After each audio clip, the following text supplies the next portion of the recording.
1897 British troops march through the dense forests of West Africa. They expect to find a barbaric village, a place they were told was savage and uncivilized. But what they discover leaves them speechless. Towering walls, greater in length than the Great Wall of China. A royal court, glittering with coral and ivory. And inside the king's palace, thousands of bronze masterpieces, faces so lifelike you could feel their gaze. Plaques so detailed they captured centuries of history, and sculptures so advanced that Europe refused to believe Africans had made them. So what did the British do? They burned the city. They exiled the king. And they looted over 4,000 artworks, the world-famous Benin Bronzes, scattering them across their museums, selling Africa's soul, piece by piece. This is the story of the Benin Empire, a civilization of power, beauty, and genius that Europe tried to erase, but could never silence. The Benin Empire lay in what is now southern Nigeria, heart of the Edo people. For centuries, outsiders dismissed Africa as a dark continent. Yet, when Portuguese traders first reached Benin in the late 1400s, they found a city unlike any in Europe. Benin was not a village, but a capital of stone and earth, with planned streets, marketplaces, and artistry everywhere. But colonial narratives later buried this truth, reducing Benin to a footnote in European textbooks. Story matters because it destroys the myth that Africa had no great civilizations. The Edo people established Benin around the 11th century. At its heart was the Oba king and spiritual leader, believed to be divine, chosen by the gods to rule. Through strong leadership, Benin expanded its territory, conquering neighbors, and establishing dominance. Its military was disciplined and strategic, using bows, spears, and later, firearms acquired from trade. The empire grew rich through control of resources, pepper, ivory, and later palm oil. By the 15th century, Benin was recognized as one of the most powerful African kingdoms, feared by rivals and respected by allies. This passage is highlighting the historical greatness of Benin City, the capital of the Kingdom of Benin, in present-day Nigeria, which flourished especially between the 13th and 19th centuries. Let's break it down.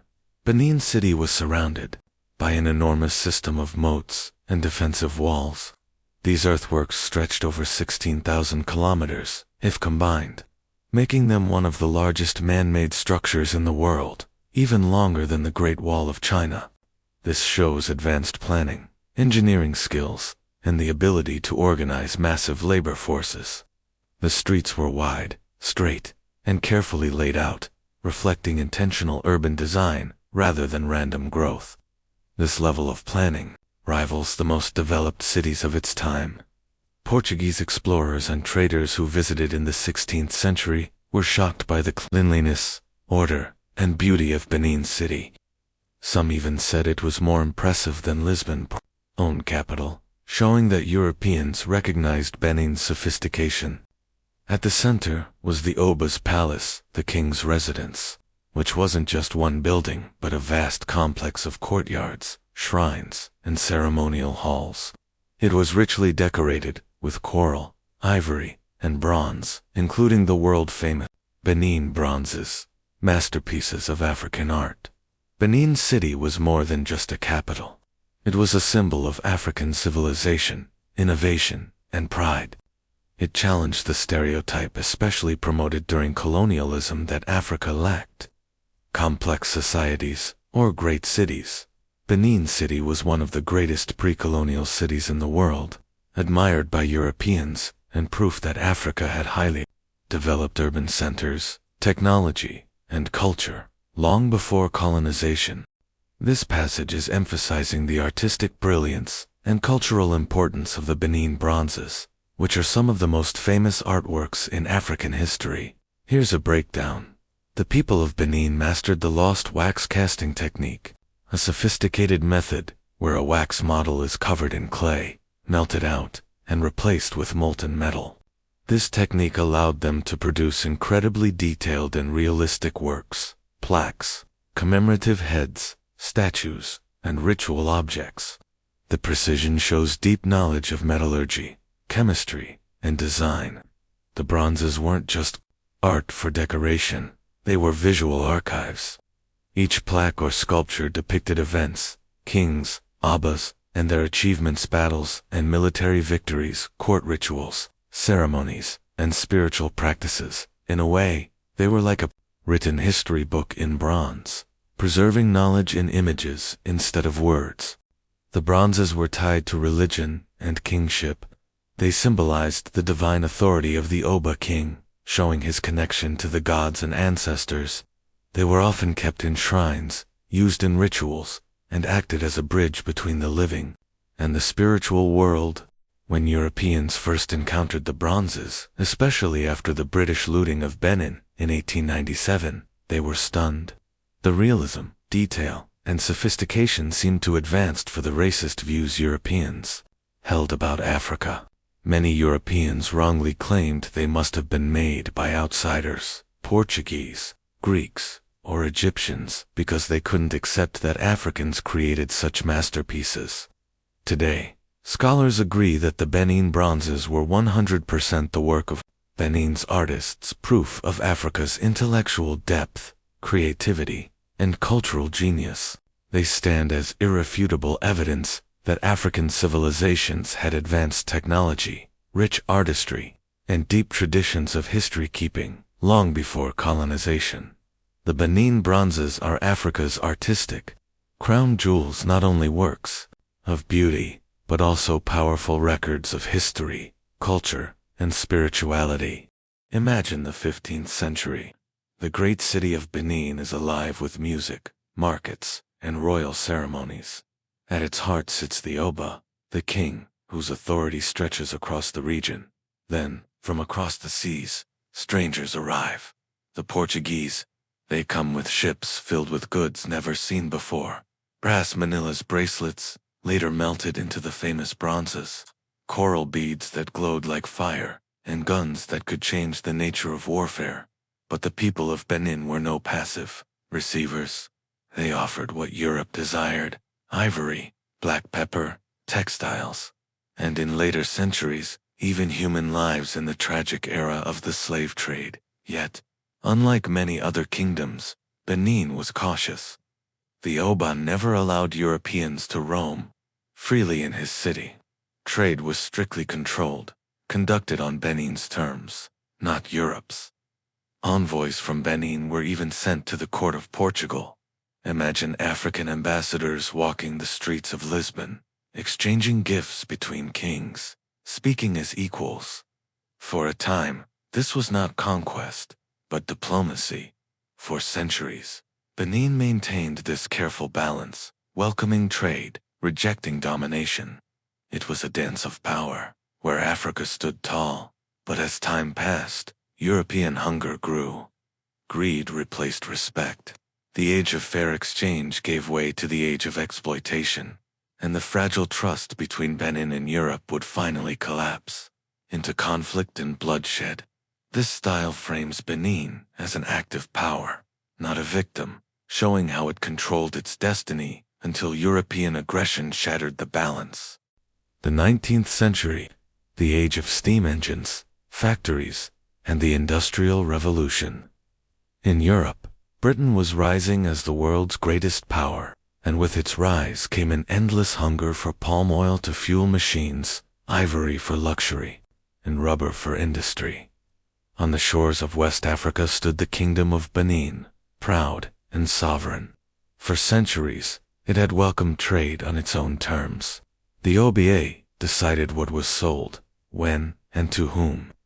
No foreigner could dictate policy inside Benin's walls, but Britain wanted more, not partnership, not balance, unrestricted access, a free hand to take what it desired. When Benin resisted, standing firm to protect its sovereignty, frustration turned into slander. British merchants and officials began spreading stories. They painted Benin as barbaric, bloodthirsty, and inhuman. But these were not the words of truth. They were the words of greed. propaganda designed to mask ambition, lies crafted to transform a proud African kingdom into a villain in the eyes of the world. Because if Britain could brand Benin as savage, then conquest would not look like theft, it would look like civilization, and invasion could be justified. This was no clash of morality, it was a clash of worlds, African sovereignty against European greed. January 1897. Benin City prepared for a sacred festival, a time when no outsider was allowed to disturb the Obe or his people. But the British refused to listen. A so-called peace delegation marched towards the city, ignoring the Obe orders to wait. On the forest paths, Edo warriors stood ready. They were not aggressors, they were defenders. The ambush came swift and deadly. Several British officers fell, and that was the moment Britain had been waiting for. The excuse, the justification, the spark to ignite a war already planned. February 1897, over 1,200 British soldiers advanced with machine guns, artillery, and explosives. Against them, Edo warriors carried spears, arrows, and courage. The battle was not fair. For days, the city of Benin burned. Flames consumed houses, shrines, and the great royal palace. Temples crumbled. The sacred heart of a civilization was turned to ashdot. The Oba Oven Ramwan Nagbiesi was forced into exile. Thousands of Edo men, women, and children were slaughtered. And then came the final blow. Over 4,000 treasures, bronzes, ivories, corals, were ripped from their shrines and shipped to London. The very soul of Benin was looted. This was not just war. It was cultural genocide, a kingdom's history stolen, its voice silenced, its memory scattered across European museums. After the smoke cleared in 1897, Benin's treasures were not returned to their shrines. They were paraded through London like war trophies. Auction houses filled with bronzes, ivory masks, and coral regalia. Each piece torn from a sacred place, now treated as merchandise. The British Museum claimed hundreds. German curators scrambled to buy what they could. American collectors opened their vaults, hoarding the sacred art of a stolen kingdom. And so, the legacy of Benin was scattered across the globe. Paris, Berlin, New York, even private living rooms, where sacred bronzes became mere decorations. The irony was sharp when Europeans displayed them. Scholars were forced to admit the truth. These are masterpieces equal to Michelangelo, they whispered. But even as they praised the art, they denied the artist. They could not accept that Africans had created such genius.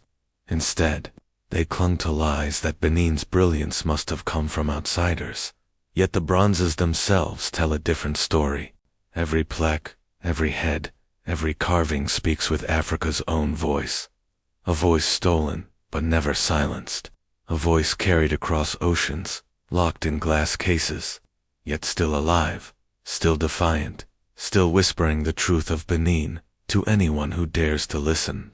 For more than a century, the treasures of Benin lay locked behind glass in foreign lands. And for decades, Nigeria raised its voice. Return them. They are ours. They are our memory, our soul. But Europe resisted. The same museums that displayed the bronzes as masterpieces claimed Africa was not capable of caring for its own heritage. The insult was as sharp as the theft itself. Yet history is shifting. The voices of the Edo people, of Nigeria, of Africa, are louder than ever.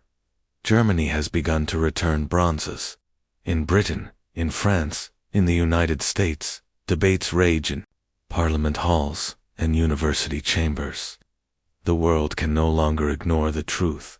And in 2021, in Benin City itself, construction began on something extraordinary. The Edo Museum of West African Art, a home rising from the soil of history, built to welcome back the treasures torn away in 1897. Each bronze that returns is more than metal. It is a heartbeat, a fragment of memory once stolen, now finding its way back home. And as they return, one by one, the people of Benin reclaim not just their art, but their story, their pride, their voice. Because Africa's genius was never lost. It was only taken, and now, at last, it comes home. The story of Benin is not just about the past. It is about the present and the future.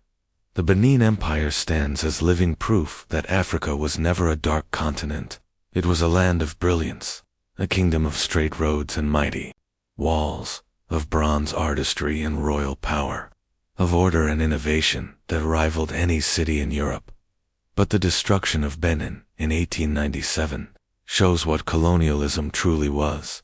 Not just the killing of people, but the killing of memory, the theft of culture, the attempt to erase a civilization's very soul. And that is why the fight for the Benin Bronzes today is so important.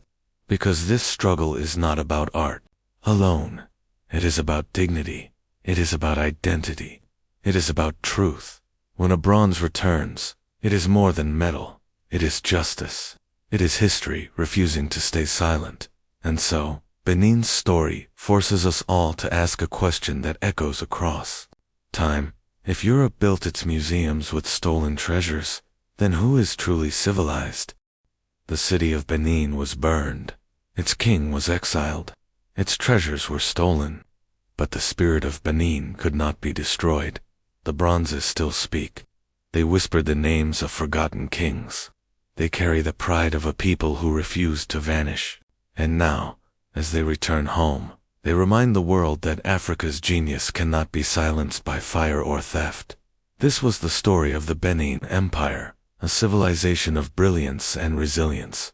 And this is Africa Untold, where we bring back the histories they tried to erase. If you found this story powerful, make sure to subscribe, like, and comment below. Because the more we share these truths, the louder Africa's voice becomes.